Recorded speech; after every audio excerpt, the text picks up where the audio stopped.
We'll begin now our Sunday service reading from Rays of the One Light. This is the weekly commentaries on the Bible and the Bhagavad Gita. This is week 1. At the heart of silence, the eternal word. Truth is one and eternal. Realize oneness with it in your deathless self within. The following commentary is based on the teachings of Paramhansa Yogananda. In the Gospel of St. John, chapter 1, these immortal lines appear. In the beginning was the Word, and the Word was with God, and the Word was God. The same was in the beginning with God. All things were made by him, and without him was not anything made that was made. In him was life, and the life was the light of men. And the light shineth in darkness, and the darkness comprehended it not. Human vision beholds individuality and separation everywhere. Divine vision beholds the oneness of cosmic vibration, of which all things, no matter how diverse, are manifestations. Cosmic sound, the Word of God, and cosmic light, these are eternal.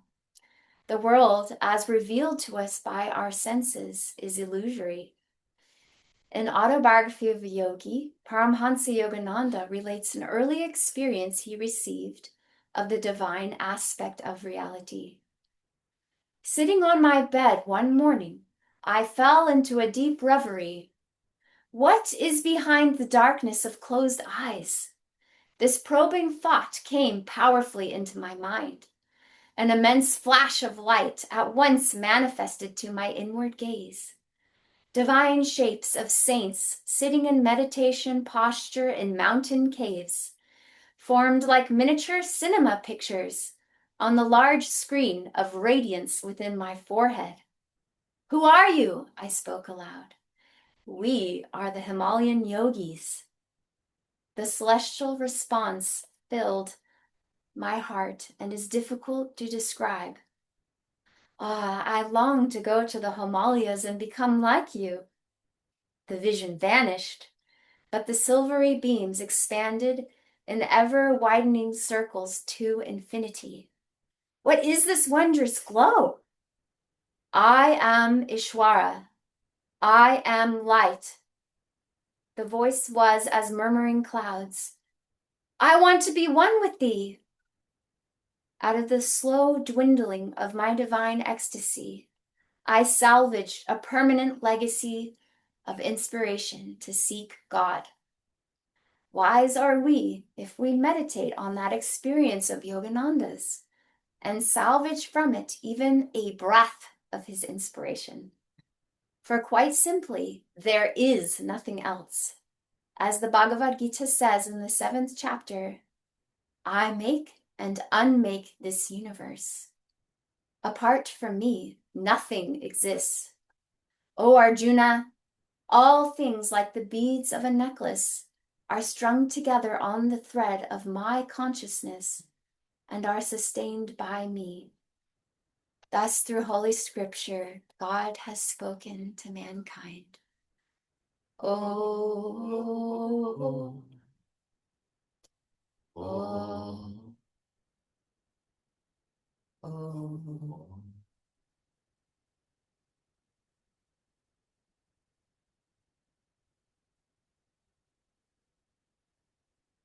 Ah, Master's birthday.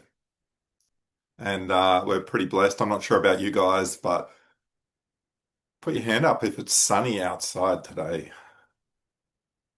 Aw. Oh, good. And yeah, it's interesting, isn't it? Because I think our weather was predicted to be a little bit, but cloudy and rainy for today. But Master's shone a beautiful light on us for his birthday today. And we normally read from Whispers of Eternity on Sunday service, but today we're going to read from Songs of the Soul by Paramhansa Yogananda. And it's his poem or his vow, When I Take the Vow of Silence. Let's get my glasses. He's looking at me because I'm like, did you bring your glasses? Did you bring your glasses? Several memories. Uh, when I take the vow of silence to remain unlocked with my beloved in the arms of his everywhereness, I shall be busy listening to his symphony of creation's bliss songs and beholding hidden wondrous visions. Yet I shall not be oblivious of you all. I shall mutually watch you, walking amid the fresh grass blades, and seeing me in my living leafy presence. I shall behold you with mothering tenderness through ever crimson blossom that wears a blush of love to bring you delight. I shall caress you with the unfolding breeze to relieve your worries and fears and enwrap you in sun warmth. When the chill of delusion, loneliness strays into your heart, when you gaze at the ocean, you will be looking right at me, united with my beloved on the altar of the horizon, sky canopied with silver rays of the azure, wavy, hazy sanctuary. I shall not speak except through your reason, nor scold except through your conscience. I shall persuade only through your love and your heart's longing to seek the beloved only. I shall tempt you, but with the sole temptation to enjoy the beloved's love alone. Forget me if you will, but not my beloved. Remembering him, you cannot forget me. Um,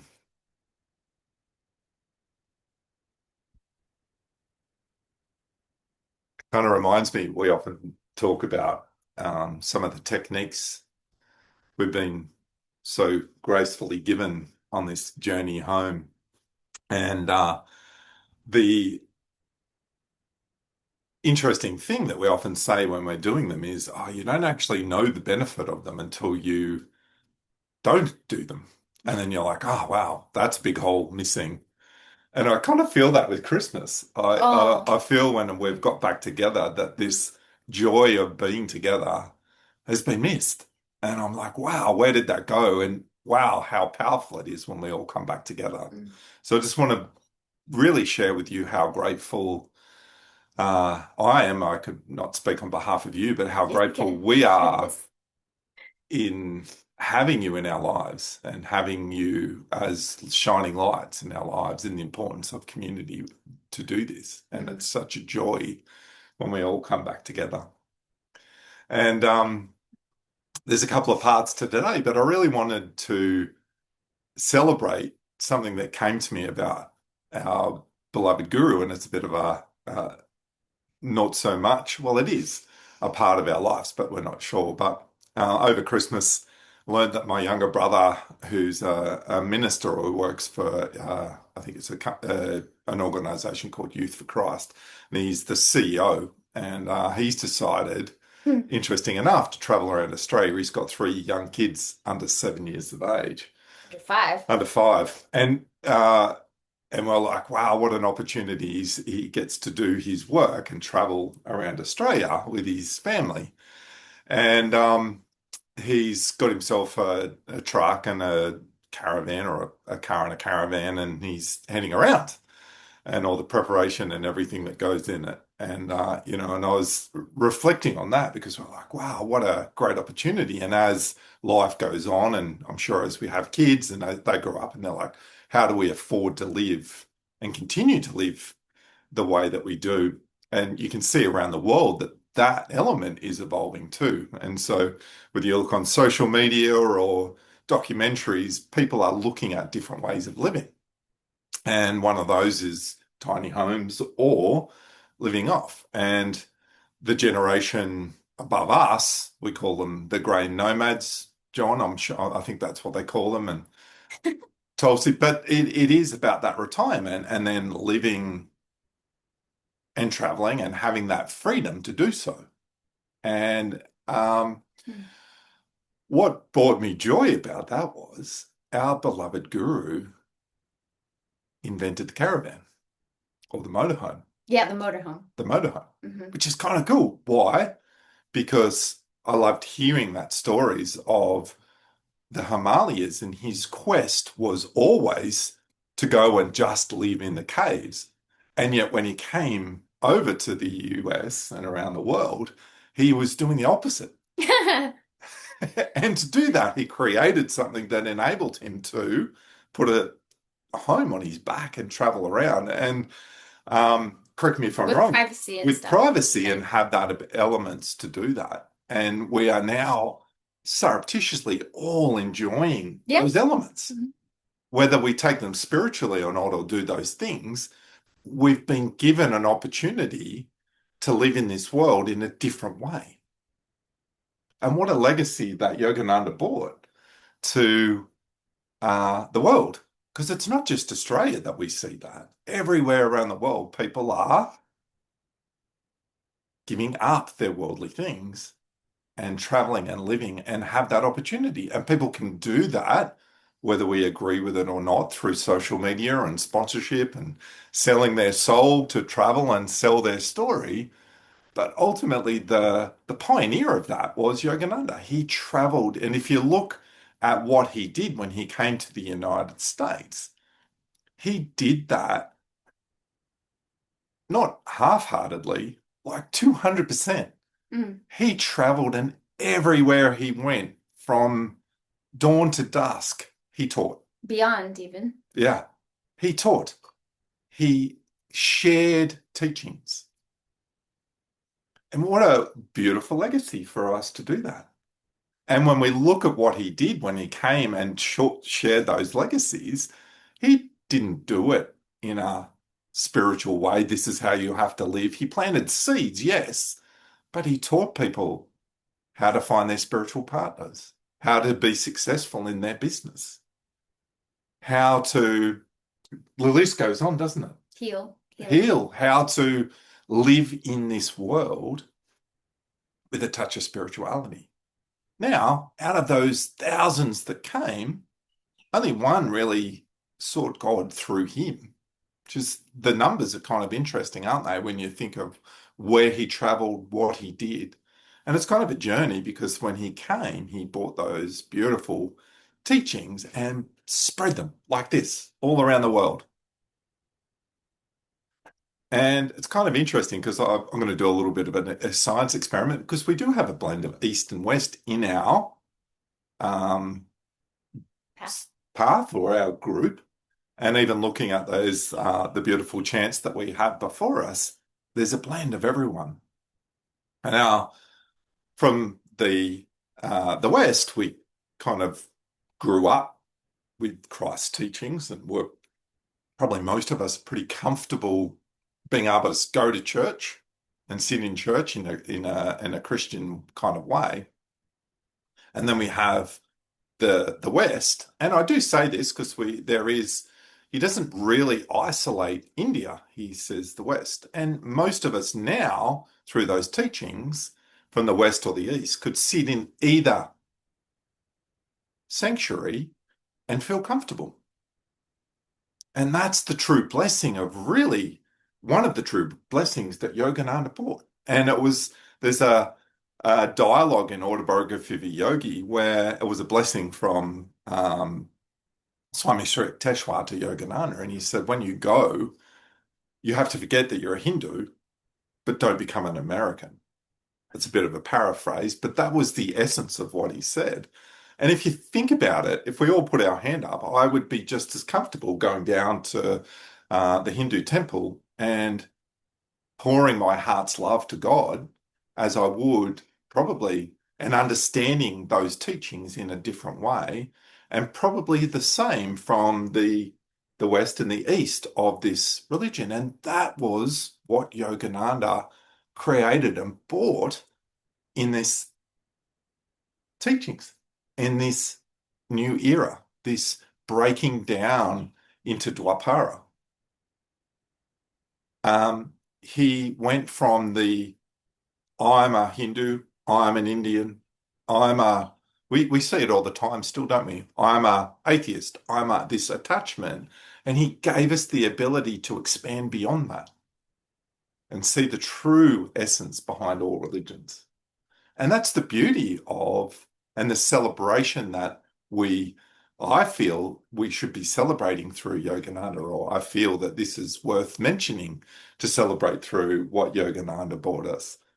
And to bring it back to what this is all about, this silence that was spoken about, is kind of interesting, isn't it? I was loving these chants today. My heart was full um, when, just pouring that devotion to our beloved guru.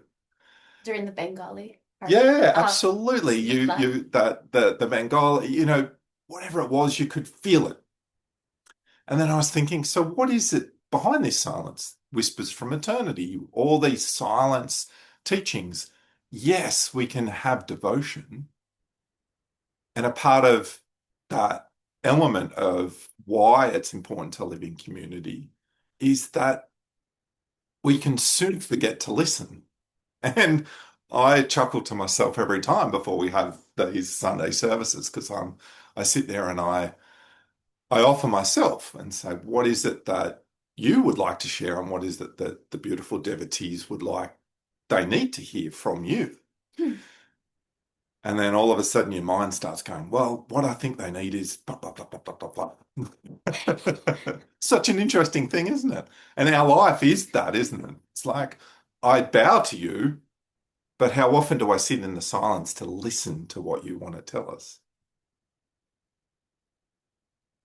And I think that is the message today is, yes, devotion is so important.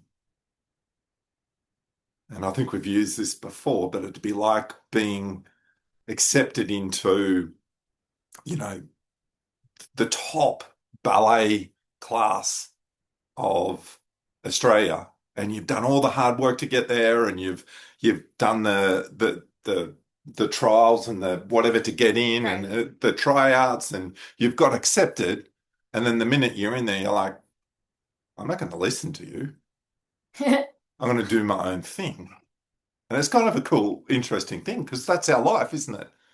We have all these teachings. We have this amazing guru that we open our heart to, but now we have to be in that silence to hear where we need to be. And it's that play, Yogananda, everyone talks about the play, the Maya of life, and we're all actors in that play. And I keep remembering the takes, done a little bit of acting in my time, but how many times you hear the cut, Yeah. cut, cut, Redo it. cut, cut. Why? Because we have this divine director that has this vision to bring us home. And us as actors bring our ego in, don't we? We sit here going, yeah, whatever, I could do this play better. Cut. There's a lifetime. Oh, yeah, no, but here's yeah, no worries. I'm going to do this. Cut. Next lifetime. And we're all on this journey. We're all, as these actors in this play, continuously doing our bit. This is how I see it. My ego's in there. I'm going to keep living this way. I'm going to keep doing this. So we kind of, yes, need devotion, most important. But we also need that ability to actually stop and go, well, what am I being a devotional for? What is it that's bringing me from this devotion?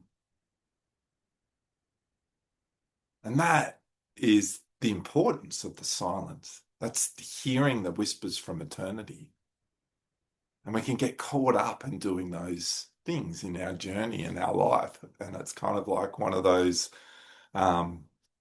journeys that we go on. So the importance of the silence is sitting and taking that journey. And Swami talked about it. So we've had this journey of coming through, and he listened to what Yogananda wanted. And then he lived it regardless of what it was around. Now, Swami Kriyananda didn't have an easy life, but that wasn't the important thing. He chose to listen above and beyond all else. He chose to listen. And we have an opportunity at the beginning of the year to set intention to listen. What a beautiful bringing together of rays of one light, teachings of Yogananda, Yogananda's birthday, and the first one being the importance of silence and being the listener and bringing it in. Joy to you. Thank you. That was really uplifting.